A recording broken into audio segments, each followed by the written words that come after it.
गुरुर्ब्रह्मा गुरुर्विष्णु गुरुर्देवो महेश्वरा गुरुर्साक्षात् परं ब्रह्म तस्मै श्री गुरुवे नमः। तस्मै श्री गुरुवे नमः। नारायणं नमस्कृत्य नरं चैव नरोत्तमं देवीं सरस्वतीं व्यासं ततो जयमुदीरयेत्। वक्रतुंड महाकाय सूर्यकोटि समप्रभा निर्विघ्नं कुरु मे देव सर्वकार्येषु सर्वदा। अतुलितबलधामं हेमशैलाभदेहं धनुज्वं कृशानं ज्ञानिनां ग्रगण्यं सकलगुणनिधानं वानराणामधीशं रघुपतिप्रियभक्तं वातजातं नमामि। हरे कृष्णा कृष्ण कृष्ण हरे हरे हरे राम राम राम हरे हरे। श्री राधा मेरी स्वामिनी मैं राधा जी को दास।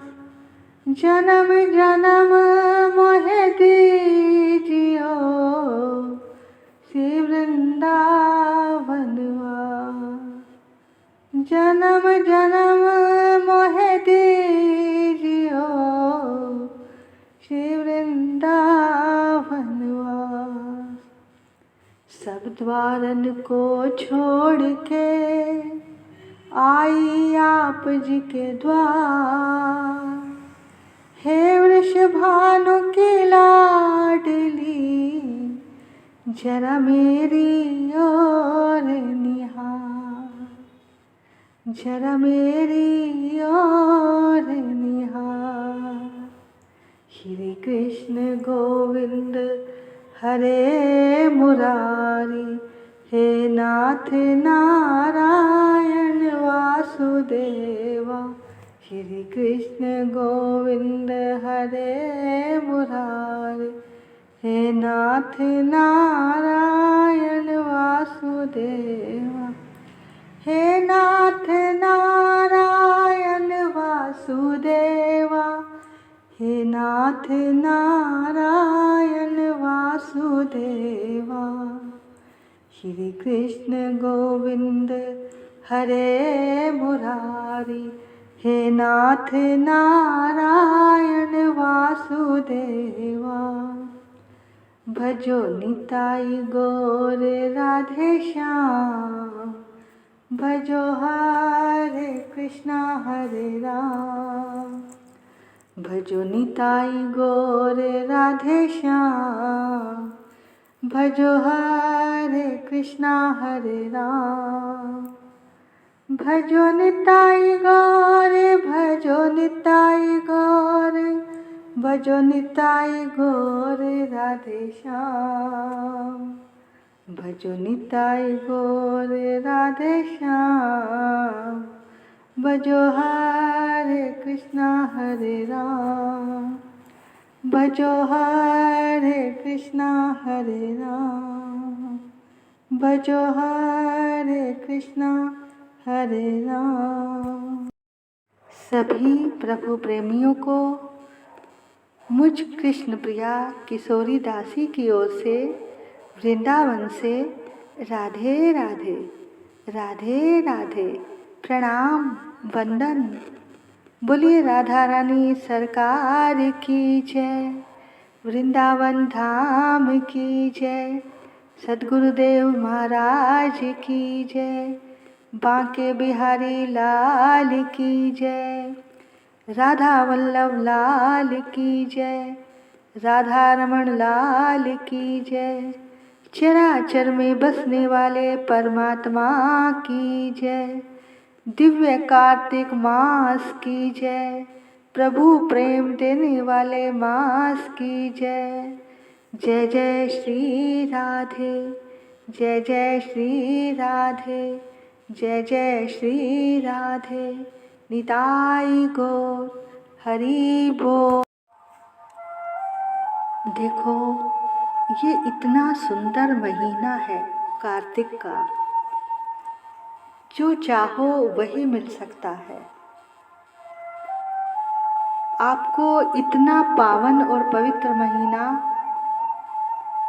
ये मिला है आपको। देखो, सारे महीनों में से सबसे प्रिय महीना कृष्ण जी को कार्तिक का है, क्योंकि सभी महीनों की उत्पत्ति भगवान कृष्ण ने स्वयं की है, लेकिन कार्तिक मास की उत्पत्ति राधा रानी ने की है। इसलिए ये प्रभु को बहुत बहुत प्रिय है। इसी कार्तिक के महीने की शुरुआत ही भगवान की शरद पूर्णिमा महारास से होती है, जिसमें गोपियों का भगवान से मिलन होता है। आत्मा का परमात्मा से मिलन होता है। उनके साथ वो नृत्य करती हैं। उन भगवान को पाने के लिए जो तपस्या उन गोपियों ने हजारों हजारों साल की थी, वो तपस्या का फल उन्हें इसी महीने में मिलता है। तो भैया, ये महीना प्रभु से प्यार करने का, उनसे मिलने का महीना है। इसी महीने दीपावली, गोवर्धन पूजा, दामोदर लीला, भगवान की अनेकों लीलाएं इसी महीने में हुई थी। तो ये उत्सव का भी महीना है, यानी खुशियों और आनंद का महीना है। इसी महीने देव उठायनी एकादशी होती है। जब देव उठते हैं तो एकादशी से पूर्णिमा तक ये जो 5 दिन हैं, ये साल के सबसे चमत्कारिक दिन हैं। इन 5 दिनों में जप तप दान करने से पूरे महीने का फल प्राप्त होता है। 4 नवंबर से ही आप सब करना शुरू कर दें। जिन्होंने अब तक सुबह सुबह स्नान नहीं किया, वो इन 5 दिनों में कार्तिक स्नान सुबह 4 बजे से 4:45 के बीच अवश्य करें। अगर आप कहीं तीर्थ पर हैं तो बहुत अच्छी बात है, नहीं तो घर पर ही आप नहाने वाले जल में गंगा जल डालकर स्नान करें, या फिर आंवले का रस डाल सकते हैं, या तुलसी डाल सकते हैं। तो भैया, आपसे निवेदन है कि इन 5 दिनों में लहसुन प्याज ना खाएं। 4 से 8 तारीख तक, 4 से 8 नवंबर तक तो आपको कथा सुनने व कार्तिक स्नान का पूरा फल मिलेगा। फिर स्नान के बाद तुलसी जी और भगवान की पूजा आरती करनी है और कथा सुननी है जो आप सुन रहे हो। इन 5 दिनों में कोई भी जाप आप करें जो महाफलदायी होगा। चाहे राधे राधे करें, चाहे महामंत्र करें, या आपके गुरु द्वारा जो मंत्र दिया गया है आप वो भी कर सकते हैं। और रोजाना सुबह शाम दीपदान जरूर करें। यानी एक दिवाली वो थी जो सब मनाते हैं, जो सारी दुनिया में मनाई गई है, लेकिन ये 5 दिन जो होते हैं, समझो 5 दिवालियाँ आपकी।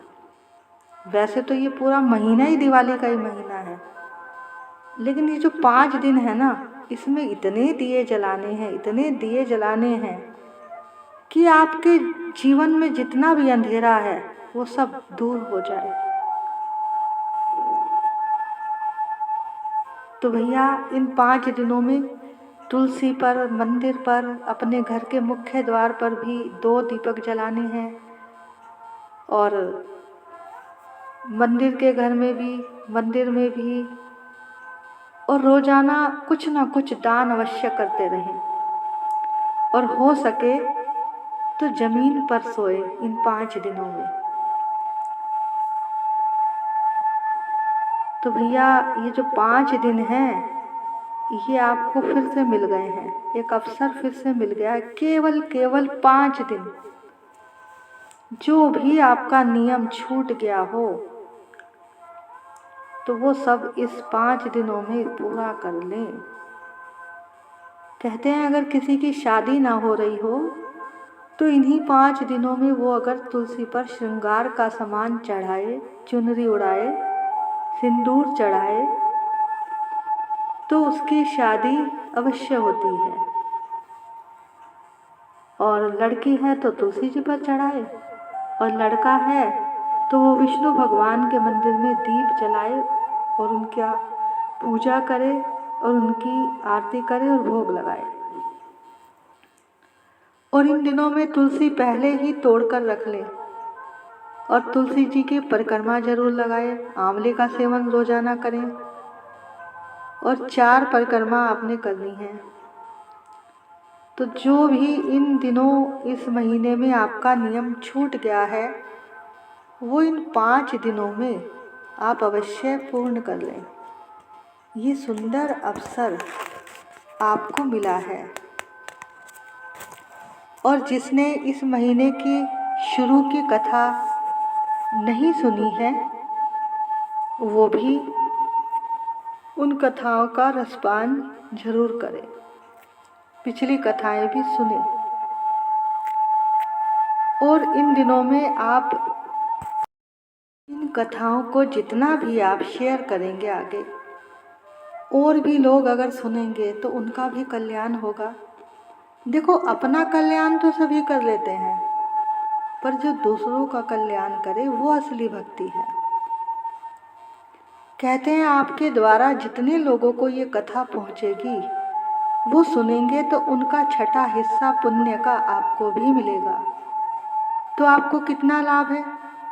तो भैया अभी भी समय है, ये पुण्य कमा लो, इस कार्तिक के महीने का लाभ उठा लो। कितना ही महात्म है इस महीने का। देखो किसी और की हम क्या बात करें।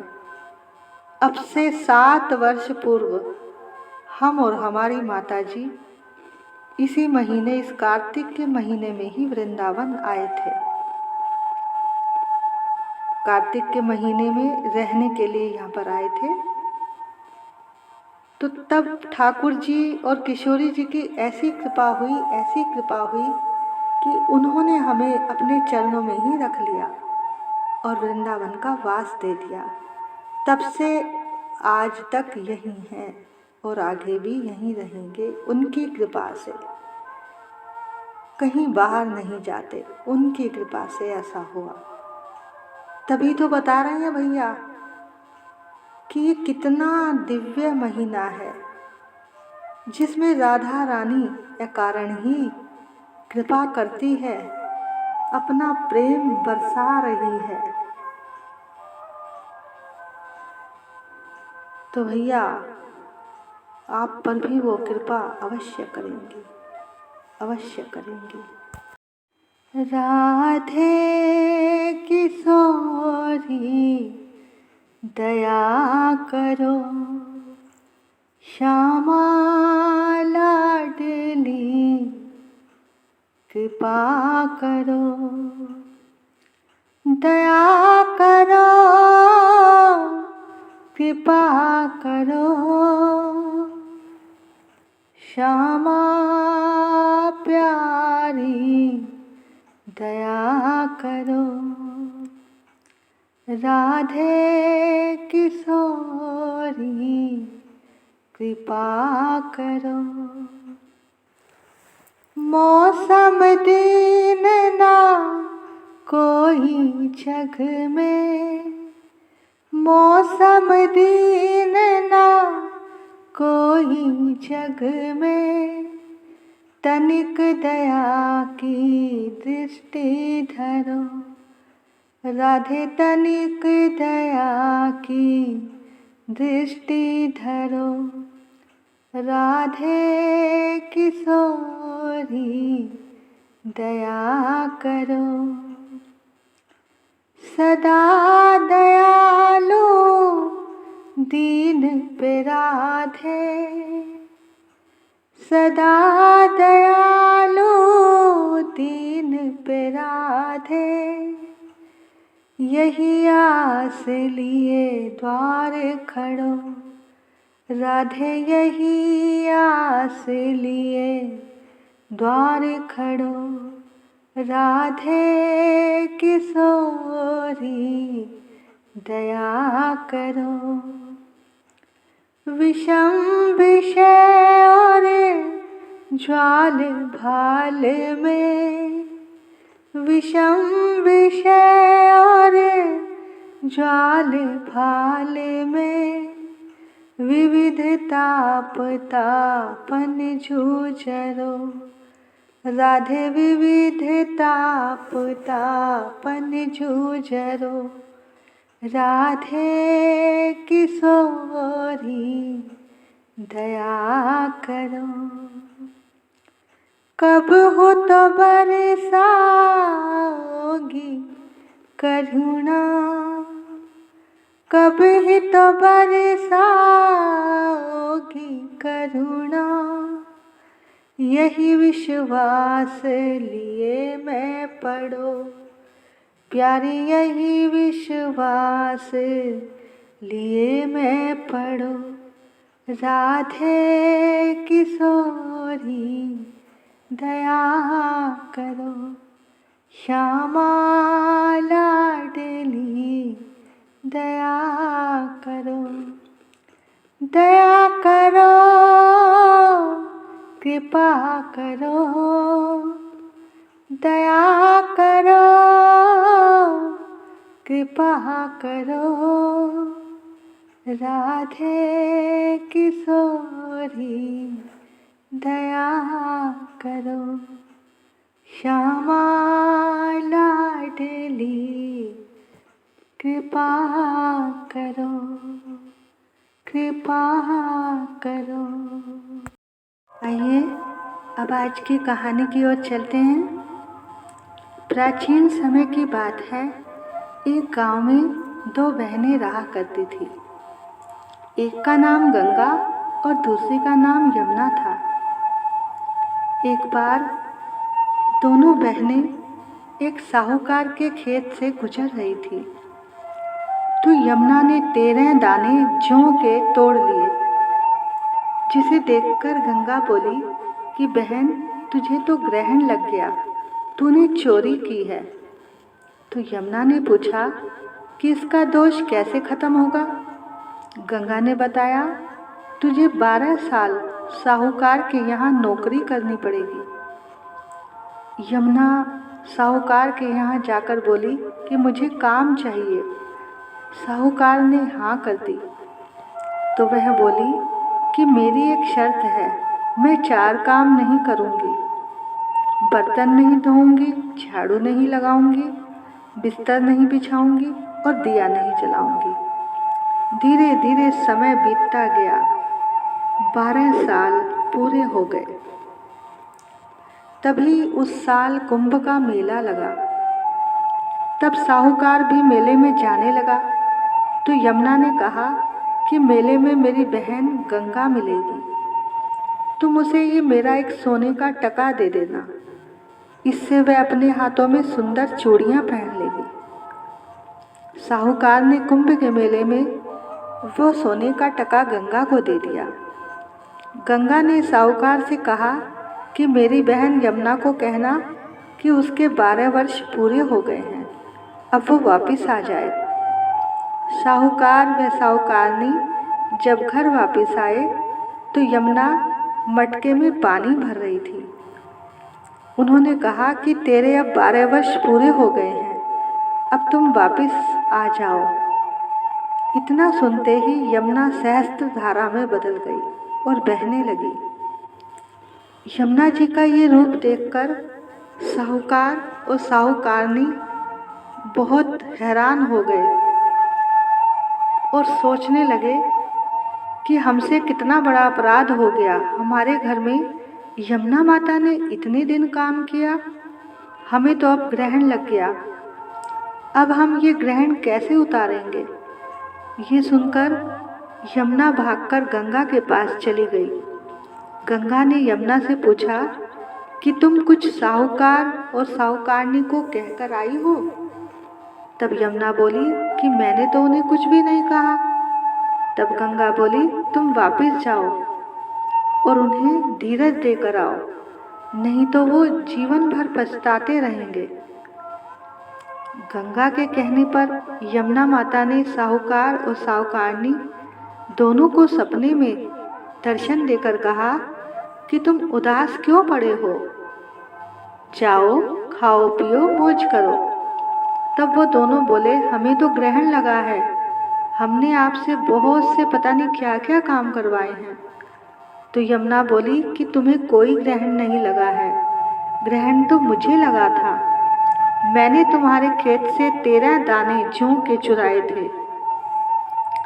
तो मेरी बहन गंगा ने बताया कि अब तुझे साहूकार के यहाँ 12 साल नौकरी करनी पड़ेगी। तो मेरा ग्रहण तुम्हारे घर नौकरी करने से खत्म हो गया। अब तुम मत घबराओ। साहूकार और साहूकारनी जब स्वप्न से जागे तो उनके घर में खूब भंडारे भर गए और वो दोनों खुशी खुशी रहने लगे। बोलो कार्तिक मास की जय, गंगा मैया की जय, यमुना महारानी की जय। हे गंगा मैया, हे यमुना मैया, जैसे साहूकार और साहूकारनी पर कृपा की, वैसे ही हे कार्तिक मास, हे यमुना मैया, हे गंगा मैया, हम सबके ऊपर भी अपनी कृपा दृष्टि बनाए रखना। आइए अब कार्तिक महात्म की ओर चलते हैं। ब्रह्मा जी नारद जी को कार्तिक शुक्ल पक्ष की एकादशी का वर्णन कर रहे हैं। ब्रह्मा जी ने कहा, हे नारद, कार्तिक शुक्ल पक्ष की एकादशी को भगवान विष्णु अपने 4 मास के शयन के बाद जागते हैं। उसे हरि प्रबोधिनी एकादशी भी कहा जाता है। इस एकादशी का व्रत करने से कई अश्वमेध यज्ञों का फल मिलता है और कोटि जन्म के पाप नष्ट हो जाते हैं। चातुर्मास यानी 4 महीने के जो व्रत होते हैं वो इसी दिन समाप्त होते हैं। इस दिन व्रत करने वाला, ओम नमो भगवते वासुदेवाय का जाप करने वाला व रात्रि जागृत करने वाले को साल भर की एकादशियों का फल मिलता है। ये व्रत सभी प्रकार की सिद्धियां और मोक्ष को देने वाला है। आज के दिन भगवान के जागने के पक्ष में उत्सव भी मनाना चाहिए और इसके साथ भीष्म पंचक व्रत करने वाला भगवान का प्रिय पात्र बन जाता है। आगे सूर्य जी महाराज 88,000 ऋषियों को कहते हैं कि द्वादशी के दिन तुलसी को झंडा या झंडी लगाई जाती है। आप मंदिर में भी जाकर झंडी लगा सकते हैं। झंडी लगाने से हर कार्य में सफलता मिलती है। नारद जी कहते हैं, हे राजन, इस संबंध में मैं एक इतिहास सुनाता हूँ। सतयुग में एक नगर में एक राजा राज्य करता था। वह भगवान का परम भक्त था। उसका शासन सप्तद्वीपों में फैला हुआ था। उसकी रानी सत्यवती ईश्वर की भक्त थी। वह भगवान के सामने कार्तिक शुक्ल पक्ष की द्वादशी को मंदिर में ध्वजा बांधा करती थी और भगवान के सामने नृत्य किया करती थी। एक दिन विभंडक ऋषि वहां पधारे। राजा रानी ने उनका बहुत आदर व सम्मान किया। उन्हें इस तरह से ध्वजा लगाते हुए देखकर ऋषि ने उनसे कहा कि भगवान को प्रसन्न करने के तो और भी साधन हैं। फिर ध्वजा लहराने की इतनी श्रद्धा क्यों? राजा ने कहा, हे मुनि, इसके बारे में एक पुराना इतिहास है। राजा ने कहा कि मैं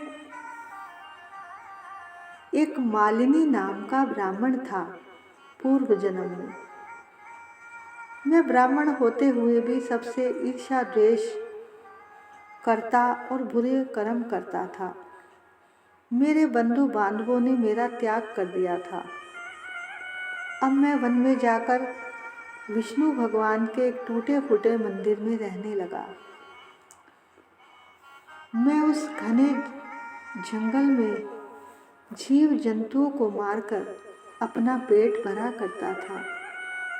एक दिन विंध्याचल पर्वत पर रहने वाली कोकिलनी नाम की निषाद कन्या, जिसने अपने पति को मार दिया था, वो भूख से व्याकुल होकर वहां पर आई और मेरे पास रहने लगी। संयोगवश कार्तिक शुक्ल पक्ष की द्वादशी आई। हम दोनों ने मजाक मजाक में एक कपड़े को बांधकर एक झंडा बनाया और दोनों मदिरा पीकर झंडे को हाथ में लेकर भगवान के सामने नृत्य करते रहे। सारी रात नृत्य करते रहने के कारण प्रातःकाल हम दोनों की मृत्यु हो गई। तब यम के दूत हमें मारते हुए यमपुरी ले गए। उसी समय भगवान विष्णु के दूत भी विमान लेकर वहां पर आ गए। वो यमदूतों को दुत्कारते हुए कहने लगे, अरे तुम इन पुण्य आत्माओं को यहाँ क्यों लाए हो? तो यमदूत कहने लगे कि महाराज, ये तो महापापी है। तब विष्णु पार्षदों ने बताया कि कार्तिक मास के शुक्ल पक्ष की द्वादशी को इन्होंने भगवान के मंदिर में ध्वजारोपण कर सारी रात नृत्य और गान भी किया है।